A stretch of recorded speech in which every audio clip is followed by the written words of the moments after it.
Lindsay. And I'm Sarah, and together we're the co-founders of Whale Tales, a living library of cetacean stories. Today, we are finally diving into dwarf and pygmy sperm whales. Plus a full-size sperm whale story. Woohoo! So sit back and enjoy as we dive right in. It's finally happening! Hooray! So excited to learn more about these cool I animals. know. Oh, they're so cool. So cool. And I feel like we have kind of teased this episode on multiple previous episodes. I know we talked about it in our sperm whale episode. Yeah. We were like, okay, we're going to do pygmies and dwarfs separately. But it's come up in a couple of other episodes too. So I think the Whale Olympics. loyal listeners, thank you. Thank you for waiting. We did it. We hope it is worth it. Lindsay, can you take it away and tell us some of the basic stats about dwarf sperm whales? I can. We'll start with that. Hooray! So dwarf sperm whales are gray with a pale crescent-shaped mark between their eye and their flipper, sometimes called a fake gill. Oh. And then they have a square Which head. makes sense, because it does look that way. Like, well, it looks like yeah. the operculum anyway. Yeah, looks like an operculum. They have a square head, a small jaw, and a robust body. They are about 2 to 2.7 meters long and weigh about 136 to 272 kilos. That's fairly specific for... Oh, because it's more round in pounds. That makes more sense. And their range is temperate to tropical oceans worldwide, and they are suction feeders who mainly eat squid, which is probably going to be a theme, is my guess. Yes. Indeed. Indeed. So dwarf sperm whales were first described in 1866 by Richard Owen, and they were based on illustrations by the naturalist Sir Walter Elliot. It was thought from 1878, I guess when they discovered pygmy sperm whales, until 1998 that they were the same species as the pygmy sperm whale, but as you will learn later, they are now two separate species. They hang out in small groups or pods of 1 to 4 members. Their vocals are interesting. They don't whistle. They produce narrowband high-frequency clicks that sound a little bit more like dolphin and porpoise vocals rather than their deep diving, what we would think of as other deep diving whales like beaked whales and sperm whales. We don't know a lot about these whales because their sightings are so rare, so most of what we know comes from beached individuals, and many of the ones that we find stranded on beaches have died from parasitic infections or from heart failure, which is interesting. The dwarf sperm whale is hunted in small numbers through Asia, and it's most threatened by ingesting or getting entangled by marine debris. There's no global population estimate because they're so rarely sighted. They've done population counts in certain areas where they are like more frequently sighted, but it's really hard to know the overall estimate. So they think maybe in the North Atlantic, there's about 3,785 individuals. And then in the East Pacific, maybe 11,200 individuals. But again, super broad estimates. Their conservation status, though, is least concern. I think just because these populations probably have been pretty steady. And like where they are commonly found is also like where there's not a lot of people. So hopefully they're doing okay. Hopefully. So that's the dwarf sperm whale. Let's talk a little bit about the pygmy sperm whale. So similar in sort of description, but with a couple of differences. Their underside is a creamy, sort of sometimes even pinkish color, and then their back and sides are a bluish gray. They have a shark-like head, or I think it's kind of a puppy dog head. I think both of them look a little puppyish. And it's very large in comparison to its body size. It almost looks swollen. Yeah. Even more so than the dwarf sperm whale. They also have the same false gill, and it's behind each eye. They are a bit bigger though, so they are about 3.5 meters long or 11 feet long, and they can weigh about 400 kilograms or 880 pounds. They are found in tropical and temperate waters in the Atlantic, Pacific, and Indian Oceans, and sometimes even in colder waters, like off of the coast of Russia. And as Lindsay mentioned in the theme, they are primarily cephalopod eaters. So mostly squid. They can get some of the super cool bioluminescent species of squid found in midwater environments, and occasionally octopuses, but mostly squid. Pygmy sperm whales were first described by a naturalist with the craziest name ever, Henri Marie du Roquet de Blainville. That was a horrible accent of that, but it was like 17 words. So anyway, in 1838 is when he described them. He based this on the head of an individual that washed up on the coast in France in 1784, which had been stored in a museum. He recognized it as a type of sperm whale. They do all kind of have that squariness, and assigned it to the same genus as the sperm whale, which sperm whales normal size are Physester macrocephalus, and he called this one Physester brevisipus. He noticed its small size and named it the small-headed sperm whale, and the Latin name of the species is short-headed. So it's all about they're sperm whales, but they're tiny, which makes sense if eventually calling them pygmy. In 1846, they came up with a different zoologist came up with the genus Kogia for the pygmy sperm whale and said it was an intermediate between sperm whales and dolphins, which is questionable, but it was 1800s. Yep, exactly. These guys are found solitary or in pairs, but they have been seen in groups up to 6. We don't know much about them, so they are also listed as lower risk, least concern. But it does face some current issues. There's been some stranding in Florida Sound. Due to its slow-moving and quiet nature, the species is also at risk for boat strike, and its small size allows it to become a byproduct of commercial fishing caught in seine nets.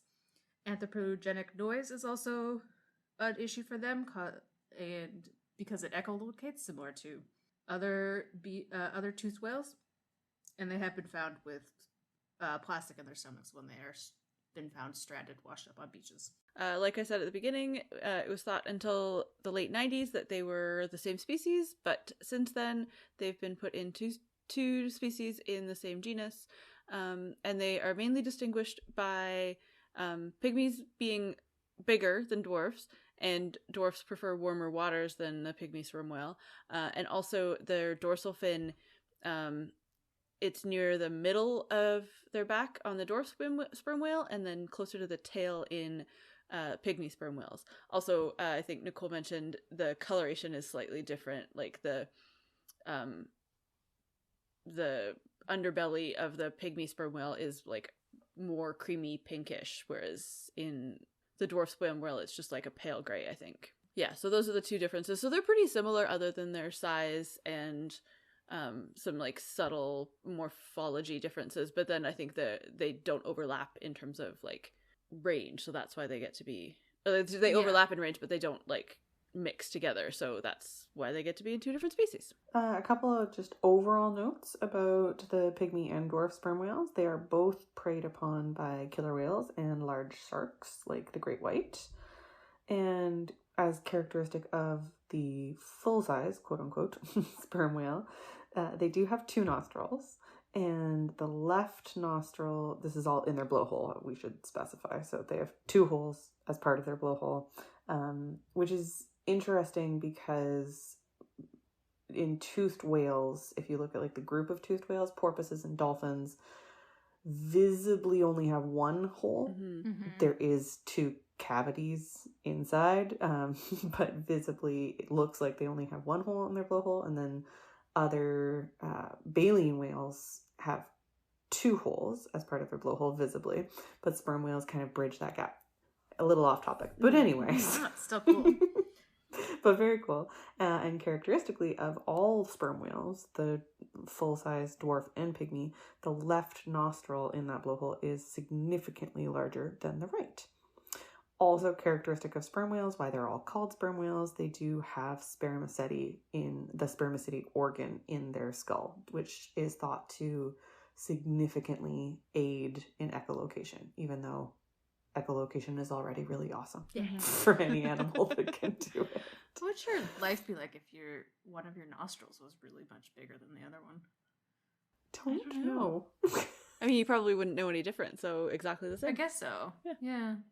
And though marine research on live dwarf and pygmy sperm whales is rare, Cascadia research in Hawaii is doing some really, really cool work, including creating a photo ID catalog of dwarf sperm whales, primarily because pygmies are very rare in Hawaii.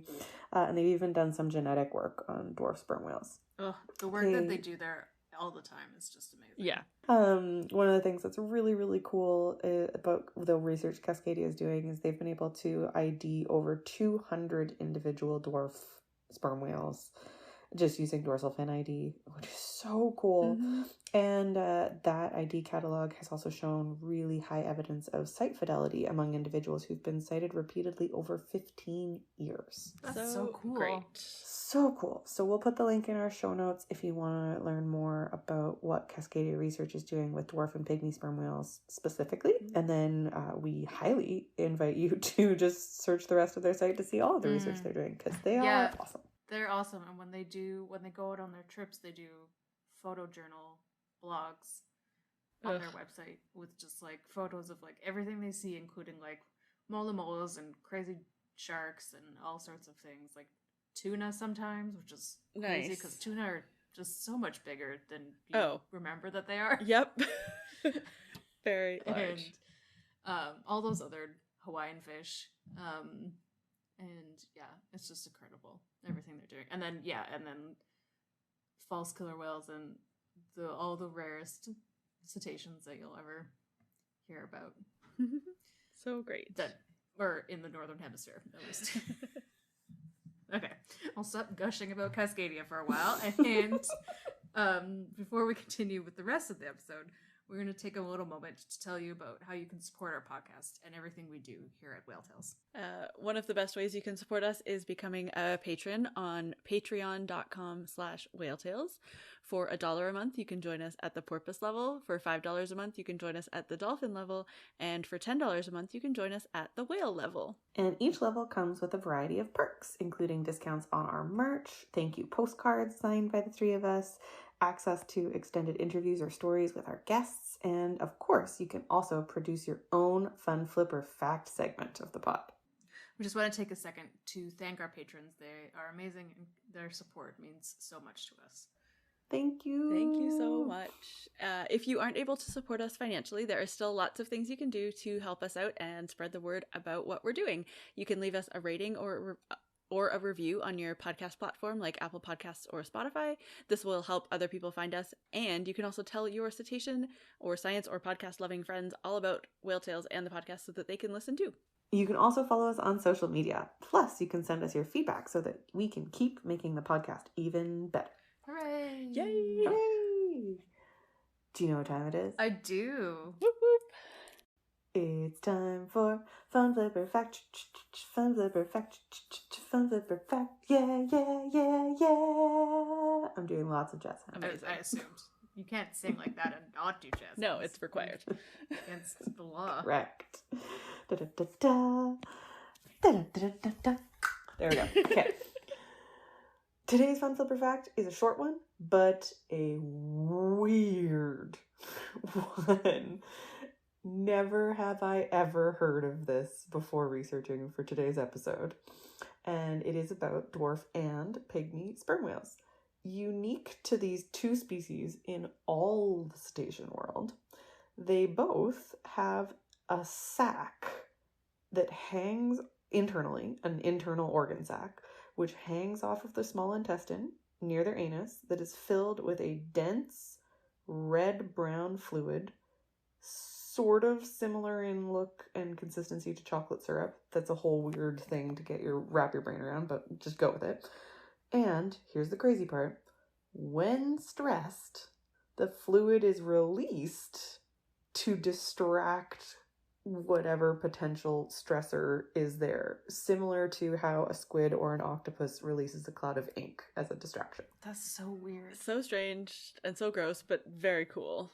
And has nothing to do with the fact that they eat squid. It's not Yeah. like they're taking the ink from, because lots of animals do that. Yeah. Like poison dart frogs are poisonous because of the food that they eat.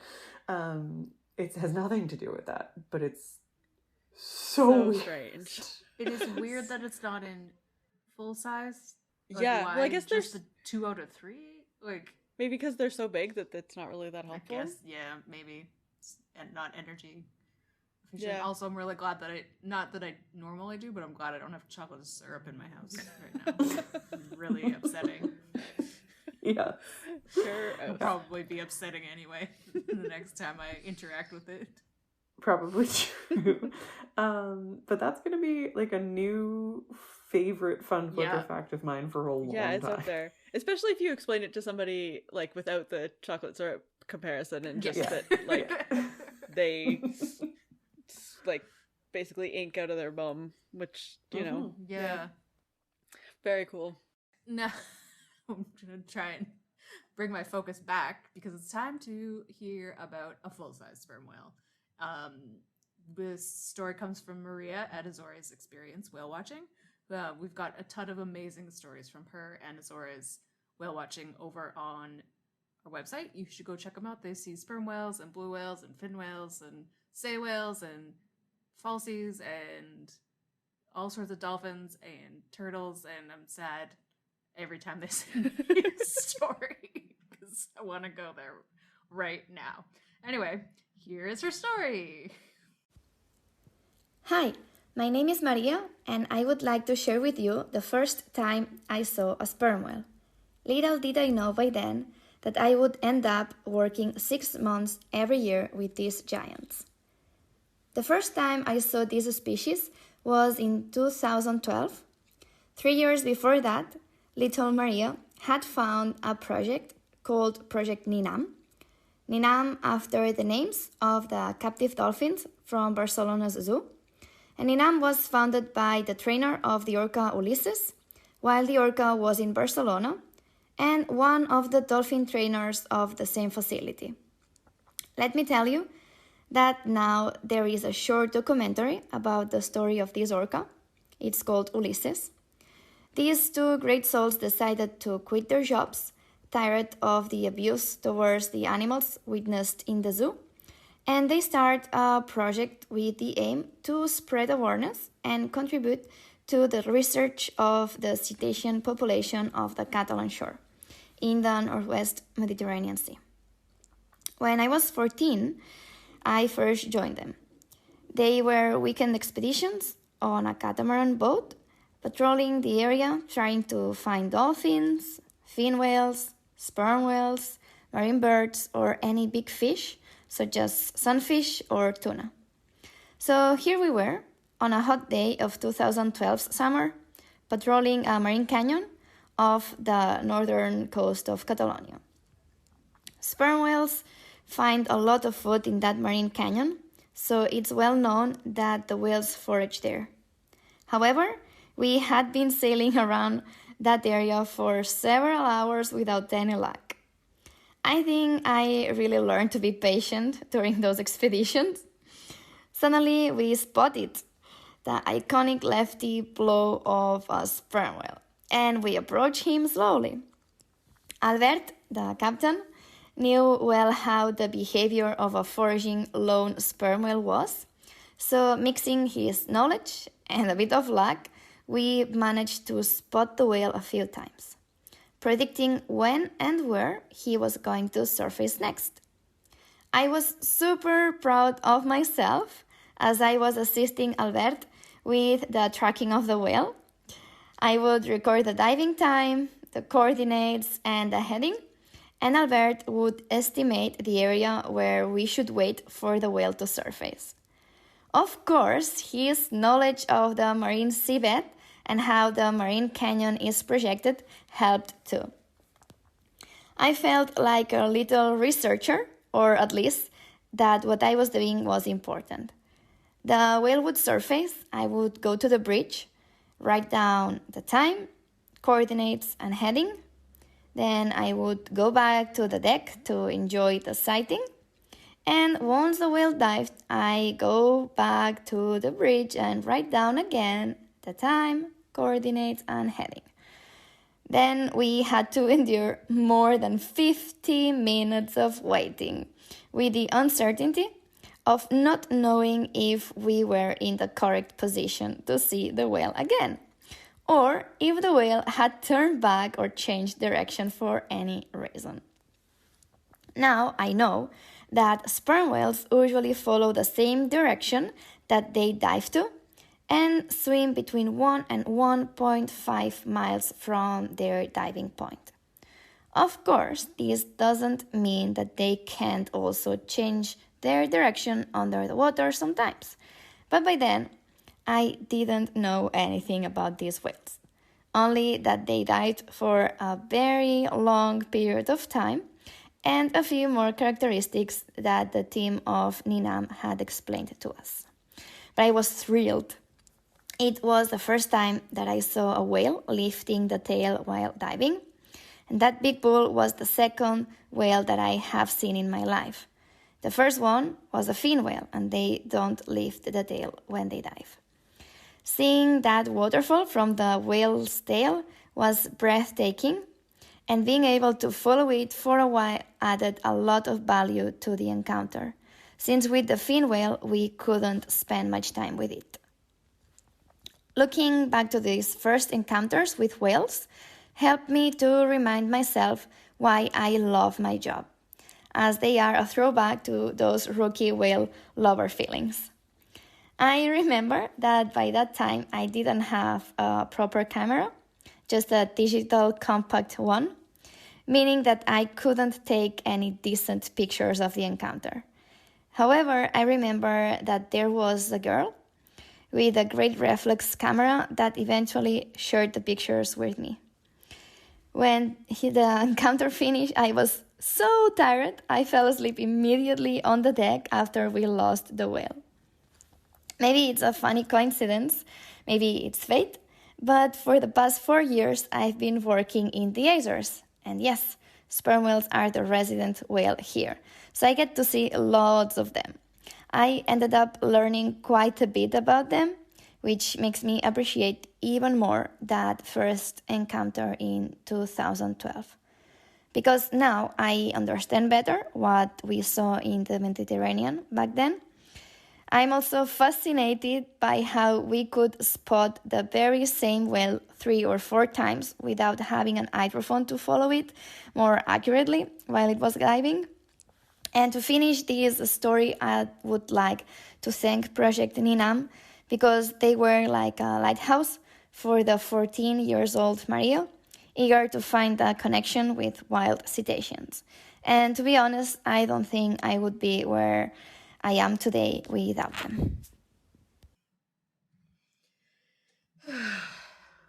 Oh, I'm so jealous. So fun. No, me too.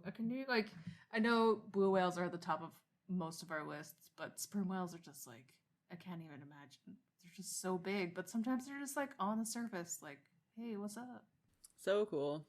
Before we wrap up, just a seasonally appropriate call to action for you all. A reminder about being whale-wise, and this applies to if you're out on a boat, any size boat, stand-up paddleboard to giant yacht to cruise ship.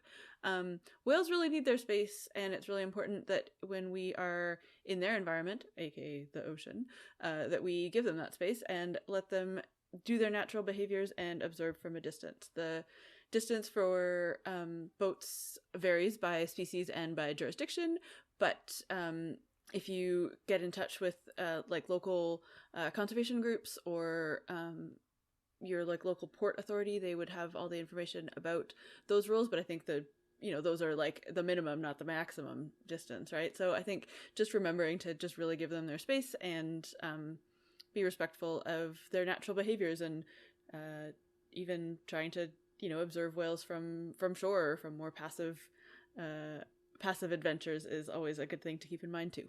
Mm-hmm. And those guidelines also are for if you are in the water, don't get close to a whale. Just don't do it. Yeah. They'll spread their chocolate syrup sauce on you. But also it's really dangerous for you and for the whale. Yeah. And also for drones. Oh, yeah. We don't have full scientific evidence on how drones affect animals, any kind of animals. So it's best to keep your drones away from a safe distance for their safety and for your drone safety, for everybody's safety. Let's just stay a nice amount away all the time. Indeed. Good plan. And on that note, I think that brings us to the end of today's episode. We would really love to hear your thoughts on this or any episode, so please visit our website, whale-tales.org, and find links to our various social media handles so that you can drop us a line. You can also tweet at us directly. I am FHG07. Sarah is Sarah K. Given, no H. And Nicole is Nick F. Cann, C-A-N-N. You can also head to our website to subscribe to this podcast, check out our merchandise, learn more about supporting us and becoming a patron, and read over 1,100 whale, dolphin, and porpoise stories. That's whale-tales.org. Tales like the story, not tales like the animal. And if you've seen a cetacean, we would love to add your story to our library. Click the share link on our website. You can contact us on social media. We are at whaletales_org on Instagram or whaletales.org on Facebook and Twitter. Or you can even email us a voice memo and tell us all about your incredible encounter. Finally, we want to acknowledge that we recorded today's episode on the unceded territories of the Coast Salish people and the Musqueam, Squamish, and Tsleil-Waututh nations, as well as the homelands of the Tsawwassen First Nation. Thank you again for listening and for supporting us, and we hope you have a whaley great day.